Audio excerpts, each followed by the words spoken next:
is a song I wrote a very long time ago, and I hope that you enjoy it.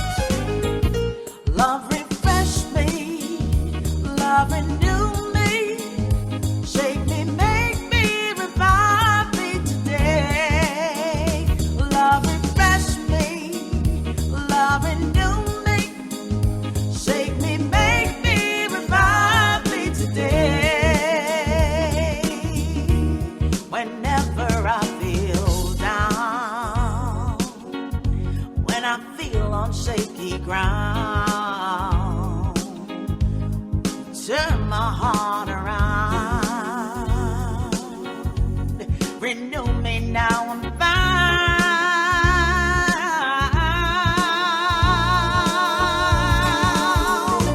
Love refresh me, love renew me, shake me, make me, revive me today. Love refresh me, love renew me, shake me, make me, revive me today.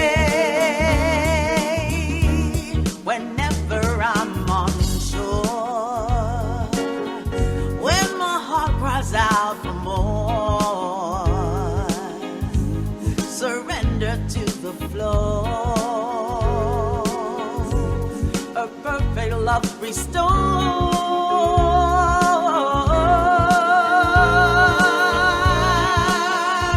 Love refresh me, love renew me, shake me, make me, revive me today. Love refresh me, love renew me, shake me, make me, revive me today. Love refresh me, love renew me, shake me, make me, revive me today. Love refresh me, love renew me, shake me, make me, revive me today. Love refresh me, love renew me, shake me, make me, revive me today. Love refresh me, love renew me, shake me, make me, revive me today. Revive me, refresh me.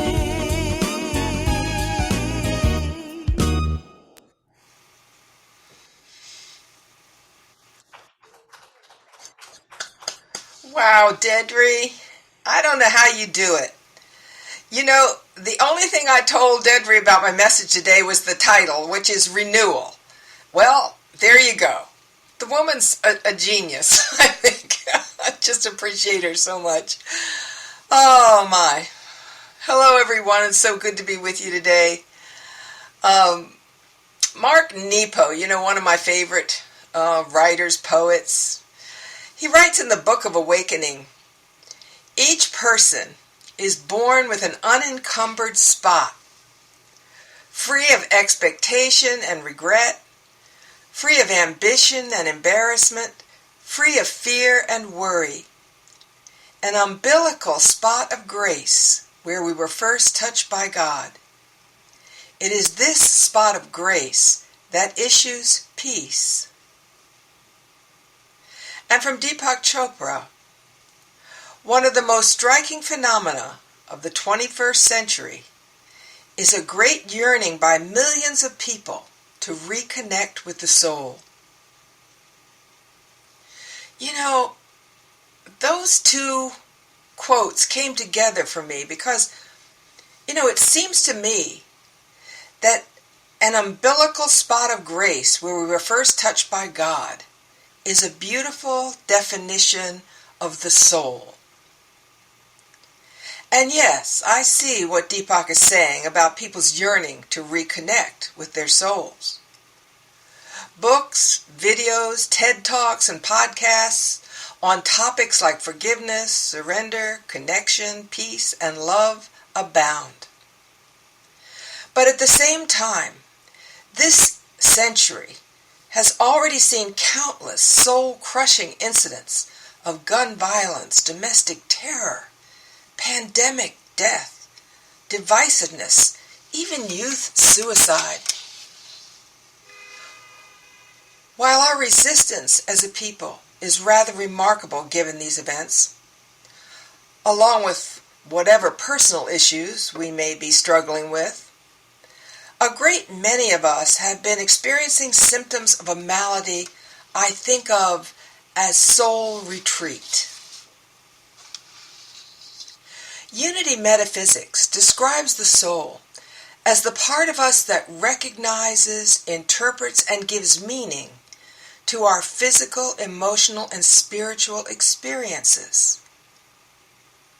Recognizes, interprets, and gives meaning to our physical, emotional, and spiritual experiences. It is the connecting point that integrates and links all aspects of who we are as divine humans. It is through the soul that we are able to sense our connection with our Creator. Through it, we intuitively know that we are the beloved offspring of God, made in God's image, and thus capable of expressing extraordinary goodness and love. The soul reminds us, tells us, that all of us are brothers and sisters, interwoven in the web of life and equally valuable and worthy in the mind of God. It sees connections everywhere, between inner and outer reality, between past and present, between God and humanity.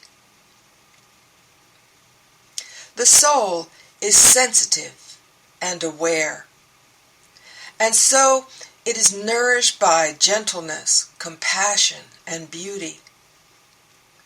Violence, whether witnessed or experienced, can cause a person's soul to retreat, sometimes to the point that it is virtually inaccessible to the mind and body.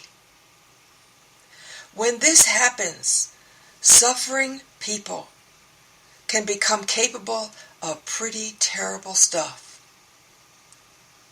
But when nourished by goodness, truth, and beauty, the soul blossoms and becomes powerful enough to guide the mind, heal the body, and give new life to the spirit.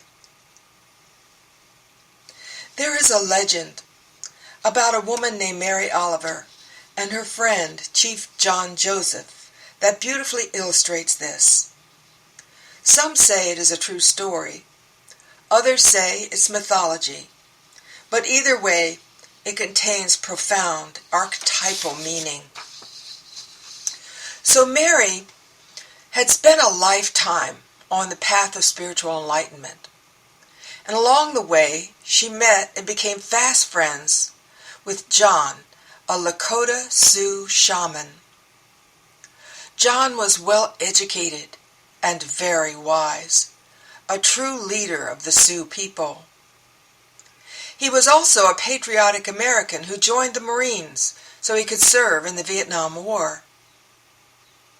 Mary was upset when John enlisted. She knew his reverence for all life and wondered how he would survive the brutality of war. Imagine Mary's grief when she received a call that John had been killed. Seems he had died a hero's death, felled by gunfire while attempting to carry a wounded man to safety. Mary grieved deeply, not just for her own personal loss, but because John, who loved peace so much, had died such a violent death, and because the Sioux people had lost their wise and powerful leader. About 3 months later, at precisely 1 a.m, the phone rang and woke Mary from a deep sleep. The voice on the other end of the line was clear and familiar, so beloved, that Mary was instantly fully awake and alert. "But John," she cried, "they told me you had been killed." And then John told her a most remarkable story. He recounted that horrible day. 2 or 3 platoons of men had found themselves surrounded by Viet Cong in the jungle. It was a bloodbath, a horror scene. The man beside him was hit as they retreated, and John instinctively picked him up and threw him over his shoulder. But only minutes later, the world exploded, and John fell unconscious. The next thing he knew, he awoke in a military hospital.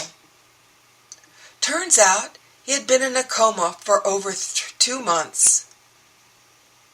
When he awoke, his doctor told him he had been medevaced in so badly wounded that they had given him almost no chance of survival.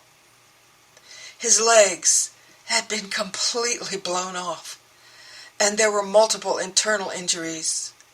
You see, he had tripped a landmine.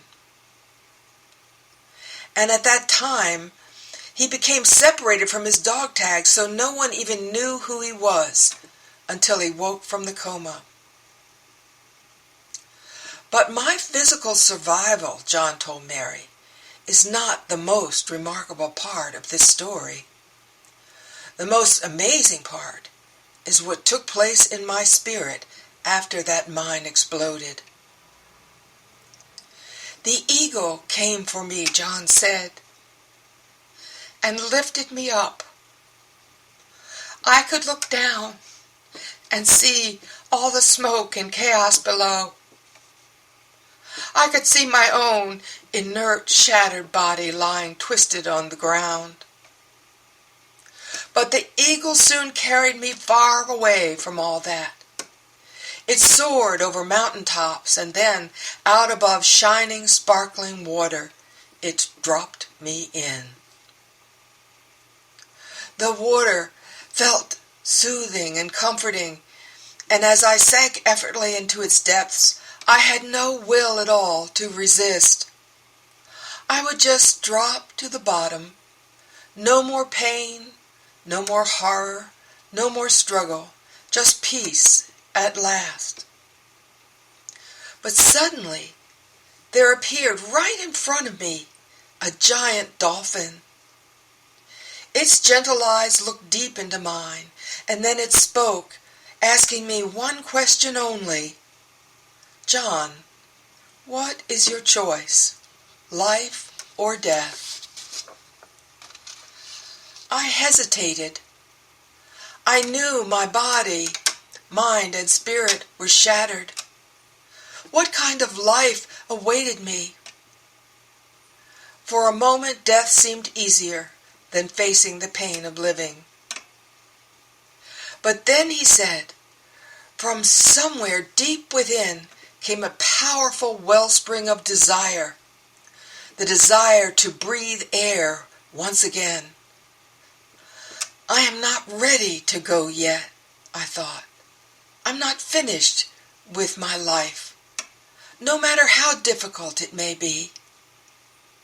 Life is still beautiful, and the Great Spirit has a purpose for me. And so I returned the dolphin's gaze and nodded slightly. Immediately it slid smoothly under me and began to carry me up and up and up toward the surface. The dream ended just as we broke the surface of the water.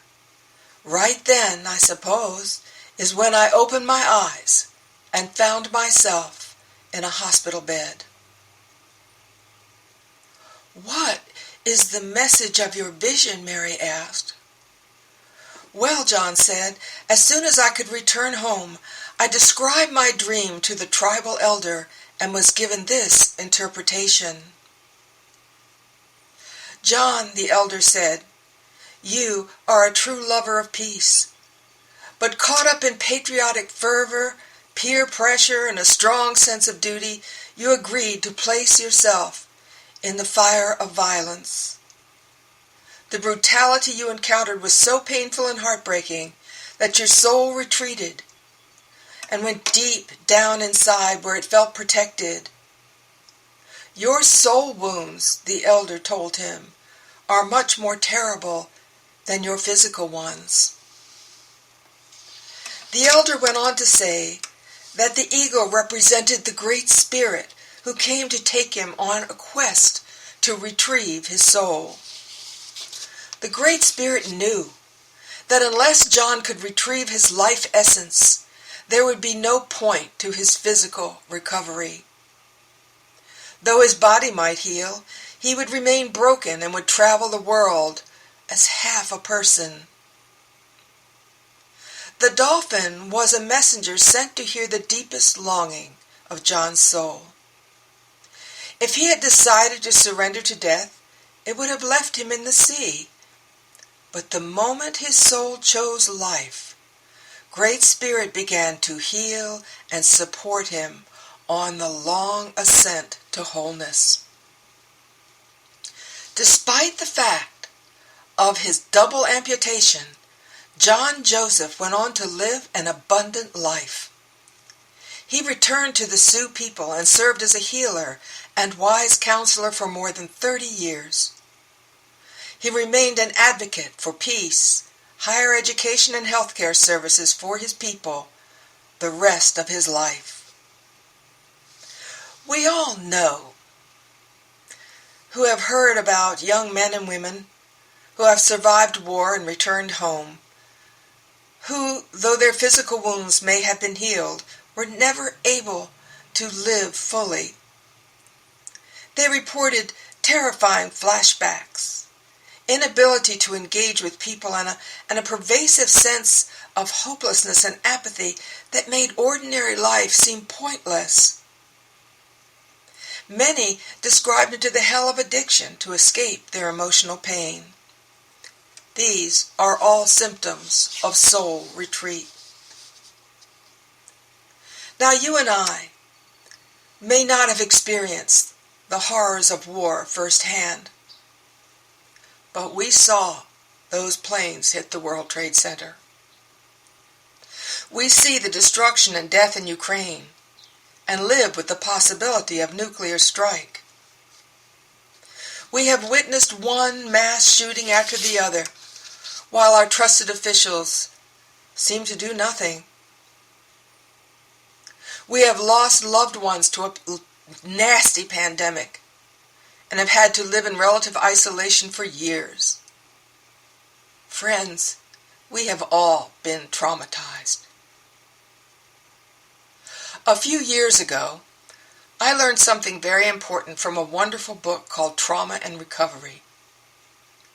That the effect of chronic exposure to abuse, whether physical, emotional, or mental, are often more pervasive and life-altering than that caused by a singular experience of extreme violence. Learning this, my own life made a lot more sense, and it became obvious how the fear, disillusionment, and confusion, the constant threat of violence we live with today, could cause sensitive souls to retreat. If you are feeling disconnected from yourself, your loved ones, your God, your soul may be in retreat. If you seem less in touch with your intuitive powers and natural instincts, your soul may be in retreat. If, like me, you are experiencing some chronic impatience, irritability, depression, or fatigue, or if you find yourself caught up in compulsive behaviors, your soul is crying out for rescue, and you must pay attention. Because dealing with outer symptoms is not enough. Only reconnection with the essence of who we are can fully restore us to wholeness. We've got to find ways to retrieve the beauty, vitality, sensitivity, and spiritual power that issues from our souls. So how do we do this soul retrieval work? The story of John Joseph teaches us that it begins with a conscious choice for life. Not a casual choice, not simply a choice to survive, but a deep heart decision to be whole and alive in spirit, even though life is often painful. This alone can be a profound and challenging process. If you're like me, you may confront soul questions like, can I give myself permission to be peaceful, happy, and prosperous when there is so much chaos and so many people are suffering? Does my presence even make a difference when so much of what is going on is out of my control? I know. Your head says, of course it's okay to be happy. Of course you make a difference. But sometimes, friends, our hearts simply won't quite buy it. Trauma can make us withdraw into our houses and into our finite minds, where we can come to some pretty unhealthy conclusions. But it can also open us up to the vulnerability that has always been inherent to the human condition. When we connect to this soft spot of grace inside, we may begin to feel our pain more deeply. But if we can stay open and not withdraw, shut down, or numb out, this tender, precious spot can help us heal. It can lead us to reach out for support. In community with all the other vulnerable, open-hearted humans, we see that we are not alone. And we discover the gifts of compassion, acceptance, and Betsy, laughter, all of which are sure signs of soul retrieval underway. Desmond Tutu, Anglican Archbishop of South Africa, and no stranger to violence and trauma, wrote this remarkable thing. We were made to enjoy music, to enjoy beautiful sunsets, to enjoy looking at the billows of the sea, and to be thrilled with a rose that is bedecked with dew. Human beings are created for the transcendent, the sublime, the beautiful, and the truthful. So give yourself the gift of a play, or a symphony, or a ballet, or a visit to an art museum, and sit for an hour letting the beauty of the painting sink into your soul. Spend time in nature doing nothing, just feeling your oneness with it all. Pull the car to the side of the road when the sun is setting. Or better yet, get in the car some late afternoon and chase the sun until you find the perfect place to watch it set ever so slowly. To see the sky go from hue to hue and feel the air change temperature and watch the light grow dim. A waste of time? Oh no, not at all. In the soul's realm, the regular choice of beauty over the to-do list is essential. To stay connected with our soul, we've also got to have quiet time in our sanctuary. Even the most active of us crave silence. But, meditation has also become very popular in this century. We know it helps us to stay emotionally balanced. But do we really comprehend its power? 13th century mystic Meister Eckhart describes it this way: here in my own soul, the greatest of all miracles has taken place. God has returned to God. Now, inner stillness goes with me wherever I go, and I find God in the midst of everything.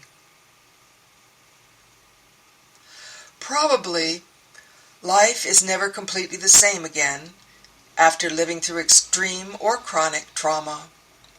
But maybe that's a gift too. Maybe we'll break through our denial, our need for control, an expectation of total safety. Maybe we'll relax our stubborn self-reliance. Maybe we'll come to know in our souls that life is precious, that we are fragile and vulnerable, and that we dearly need each other. And maybe we'll finally understand the difference between begging God for help when we're in trouble and living day by day under the constant direction of the divine presence. What would it be like to just let go? Not try so hard to fix what's wrong with us or our world. To just feel it and let it be. I know, tears will probably fall. It's okay because, it's always been mysterious to me that tears actually strengthen me. Perhaps it's because they most often flow when I'm letting go of something like resistance to the way things are, or when I'm surrendering to the pain of loss and disappointment. They even flow when I'm at my happiest and most joyous. Hour by hour, bit by bit, letting go of the need to control outcomes, of stoicism, which I call fake strength, of isolation, hour upon hour until life energy once again radiates freely from our souls to every single cell and atom of our bodies and every single thought in our minds. And finally, could we possibly learn to be merciful toward ourselves? We seem to forget that wholeness does not mean perfection. And remember that our souls need daily nourishment. When we're feeling tired and uncertain, when the journey gets us down, how about we just stop and give to ourselves the same caring we would give to anyone else? Just stop and for a moment send love deep into our own souls and wrap ourselves in kindness. Hafiz says that when our soul power is strong, we will say to the almond tree, "Sister, speak to me of God," and it blossoms. And finally, this wisdom from Brother Rumi. For ages you have come and gone courting this delusion. For ages you have run from the pain and forfeited the ecstasy. So come, return to the root of your own soul. Remember what it said, "Don't leave me, for I am your friend. In the mirage of this world, I am the fountain of life. Even if you leave for a time in anger, and stay away for 1,000 years, you will return to me once again, for I am your God. I am the comfort of your soul in the season of sorrow.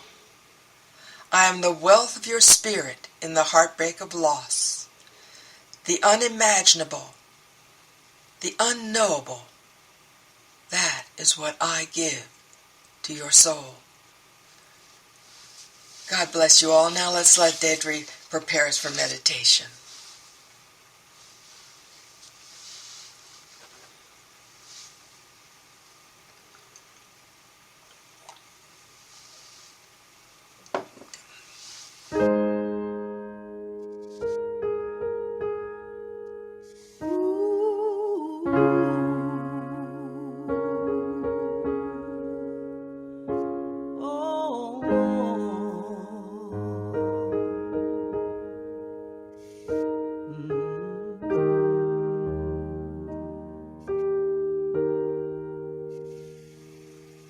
Spirit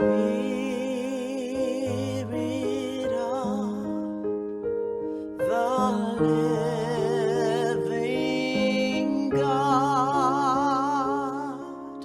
fall fresh on me.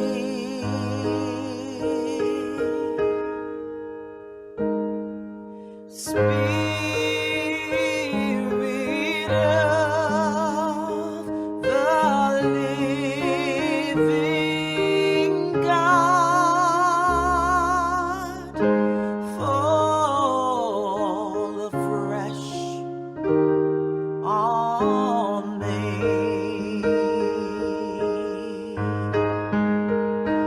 Melt me, mold me, fill me, use me.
Spirit of the